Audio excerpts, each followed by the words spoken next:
kulankan oo ay isugu yimaadeen ururada haweenka qaybahooda kala duwan kaas oo loogu hadlayay baabi'inta wasaaradda haweenka oo loo bedelay wasaaradda qoyska iyo caqabadaha hortaagan qoondada haweenka.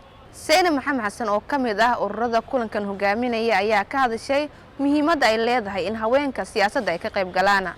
waxa socdo ma aha wax loo dul qaadan karo. haweenka Soomaaliyeed xaq u leeyihiin in ay wadankan hoggaankiisa ka mid noqdaan, in ay jagooyin ka qabtaan iyagoo waliba ma aragtay gabdho aqoon karti dadnimo wax walba leh iyo khibrad leh ay joogaan, in inta laga qaado mar walba nin loo dhiibo taas khalad. marka hore waxay ahayd in si cadaalad ah waxa loo qaybsado oo haweenku ay helaan ugu yaraan boqolkiiba 50 hadii marka cadaalad la yiraahdo, laakiin xataa hadii la waayo boqolkiiba 50 ugu yaraan boqolkiiba 30 kootada ah in lagu dhaqmo oo sharciga ahayd.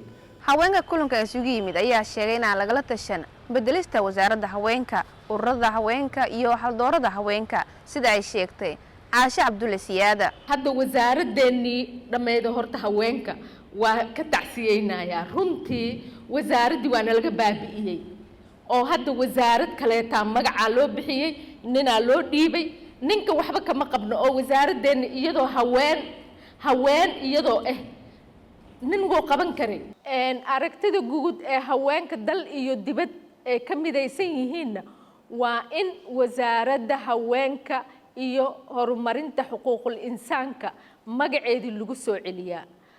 inta kulankan socday ayaa haweenka ku wadaagay aragti kala duwan fadhigan kaas oo ugu dambeyn ay ku soo saareen aragti midaysan. Shukri Maxamed Cabdi, Bilan Media, magaalada Muqdisho.